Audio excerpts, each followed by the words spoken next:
సమాజంలో కష్టపడి పని చేసేవారు, తెలివితేటలతో పనిచేసేవారు ఆర్యవయస్సులు. నీతి నిజాయితీగా వ్యాపారం చేస్తారు. తెల్లవారి నుంచి సాయంత్రం వరకు దీక్షగా పనిచేస్తారు. అదే సమయంలో సంపాదించిన డబ్బులు, కొంత డబ్బులు ఏదైతే ప్రజల సేవకు ఖర్చు పెట్టే ఏకైక కులం ఆర్యవైశ్యులని చెప్పి కూడా నేను మీకు తెలియజేస్తున్నా. ఇది ఇప్పుడు వచ్చింది కాదు, వాళ్ళ బ్లడ్లోనే వచ్చింది, వారసత్వంగా వచ్చింది. ఎక్కడ అవినీతి చేయరు, అవినీతి చేయాలనే ధ్యాస లేదు. కష్టపడి సంపాదిస్తారు.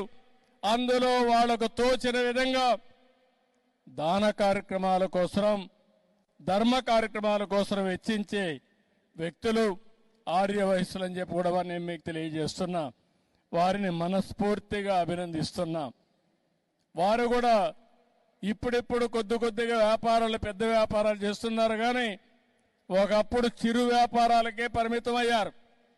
ఎక్కడన్నా కిళ్ళీ కొట్టు ఉంటే ఆ కిళ్ళీ కొట్టు ఆర్యవైశ్యులు తప్ప వేరే వాళ్ళది కాదు. ఇది ఇవన్నీ కూడా అన్ని కొట్టులు వేరే ఉండేటివి. ఇప్పుడిప్పుడు కొద్దిగా ఆ కిరాణా కొట్లు కూడా వేరే వాళ్ళు పెట్టేసే పరిస్థితికి వచ్చారు. కాబట్టి ఇవన్నీ కూడా మల్టీ ఛానల్స్ వస్తున్నాయి, మార్ట్లు చేస్తున్నాయి, షాపింగ్ మాల్స్ వస్తున్నాయి, అనేక ఇది వచ్చాయి.